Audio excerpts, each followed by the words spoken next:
to eat the vegetation of the jungle and to drink pure water. Again, in the same book, there is a report from Abdullah bin Umar, volume 6, page 51. The Holy Prophet declared that the most favored in the sight of God are the poor. Asked what was meant by the poor, were they the people who, like Jesus the Messiah, fled from their country with their faith? Chapter 3. On the evidence derived from books of medicine. A piece of evidence of great value with regard to the escape of Jesus from the cross, which no one can help admitting, is a medical preparation known as Massih-e-Maud, or the ointment of Jesus, recorded in hundreds of medical books. Some of these books were compiled by Christians, some by Magians or Jews, some by Muslims. Most of them are very old. Investigations show that in the beginning the preparation came to be known as an oral tradition among hundreds of thousands of people. Then they recorded it.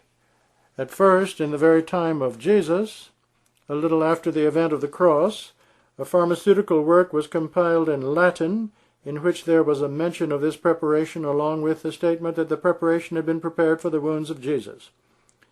Next, this work was translated into several languages until, in the time of Ma'mun al-Rashid, it was translated into Arabic. It is, moreover, a strange result of divine intervention that eminent physicians of all religions, Christian, Jew, Magian, or Muslim, have all mentioned this preparation in their books, and have stated that it was prepared for Jesus by the disciples. A study of books on pharmacology shows that this preparation is very useful in cases of injuries due to blows or falls, arresting immediately the flow of blood. And as it also contains myrrh, the wound remains aseptic. The ointment is also useful in plague. It is good for boils and ulcers of all kinds. It is, however, not clear whether the ointment was prepared as a result of divine revelation by Jesus himself after he had undergone the suffering of the cross, or that it was prepared after consultation with some physician. Some of its ingredients are like specifics, especially myrrh, which is mentioned also in the Torah. In any case, the wounds of Jesus healed up in a few days by the use of this ointment. Within 3 days he recovered sufficiently to be able to march 70 miles on foot from Jerusalem to Galilee. Hence, regarding the efficacy of this preparation, it is enough to say that while Jesus healed others, this preparation healed Jesus. The books which record this fact number more than 1,000. To mention them all would be too long. As, moreover, the prescription is a famous one among the Unani, that is, those versed in ancient Greek medicine physicians, I do not see any need to state the titles of all these books. I set down below the titles of only a few which are available here. List of books containing a mention of Massih-e-Maud and a statement that the ointment was prepared for Jesus, that is, for the wounds on his body. Kanun by Sheikh ul-Rais Bu Ali Sina, volume 3, page 133. Sharh Kanun by Allama Qutbuddin Shirazi, volume 3. Kamil Sanat by Ali bin al-Abbas al-Madrosi, volume 3, page 602. Kitah Majmu'a Bakai, Muhammad Ismail Mukhatif Az-Hakan by Hita Pidar Muhammad Baka Khan, volume 2, page 497. Kitah Tazkara ul-Alba by Sheikh Dawr al-Zarer ul-Antaki, page 303.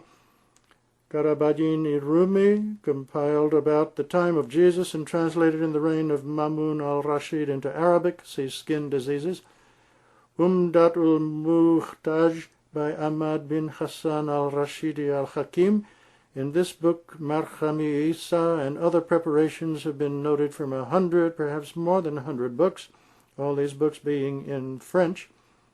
Karabadin in Persian by Hakim Muhammad Akbar Arzani, Skin Diseases. Shifaul Haskam, volume 2, page 230. Mirat Ush Shafa by Hakim Nathor Shah, manuscript, Skin Diseases. Zakhira-i Khawarazm Shahi, Skin Diseases.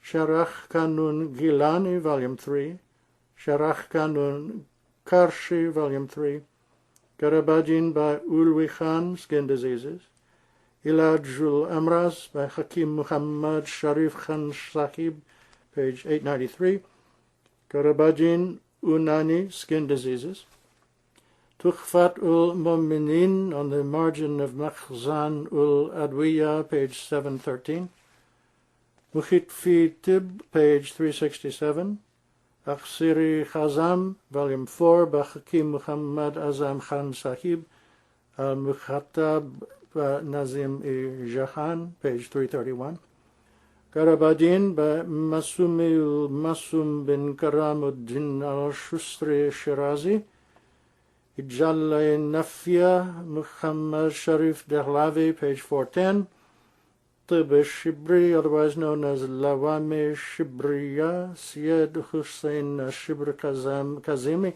page 471, Makhzani Sulaimani, translation of Akhsir Arabi, page 599 by Muhammad Shamsuddin Sahib of Bahawalpur, Shifaul Amraz, translated by Maulana Al-Hakim Muhammad Nur Karim, page 282.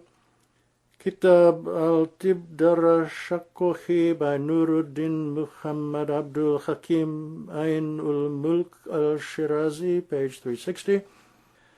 Minhajud Dukkan Dasturul Ayan fi Amal wa Tarkib al-Nafiya lil Abdan by Aflaton Zamana wa Rais Awana Abdul Min Ibn Abi Nasr al-Atta al-Israeli al-Haruni, that is Jew, page 86.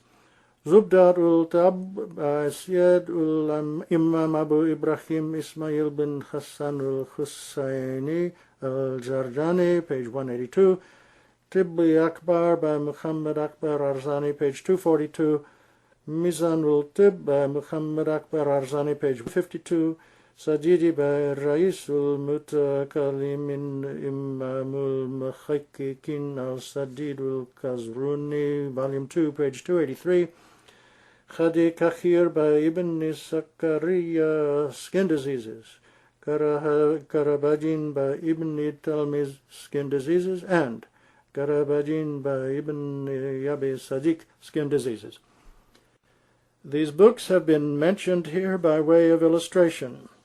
Learned people, especially physicians, know that most of these books in times gone by were taught at important places of learning under Muslim rule. Even scholars from Europe studied them.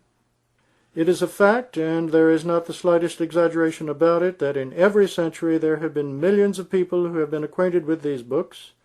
Hundreds of thousands of them have been studying them from end to end.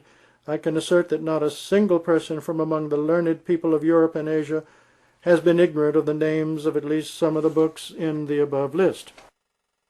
When Sapin and Kastmonia and Shantrin had universities, Bu Ali Sina's great Qanun, a great medical work in which there is set out the prescription of Marham Isa and other books such as Shifa and Isharat and Basharat, pertaining to science, astronomy, and philosophy, were eagerly studied and learned by the Europeans.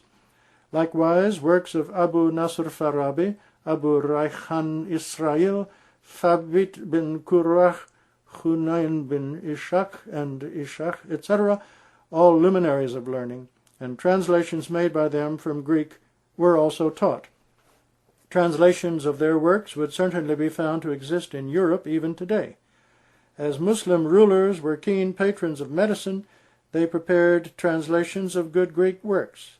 The supreme authority of Khilafat vested for a long time in kings who desired expansion of knowledge rather than the extension of their dominions.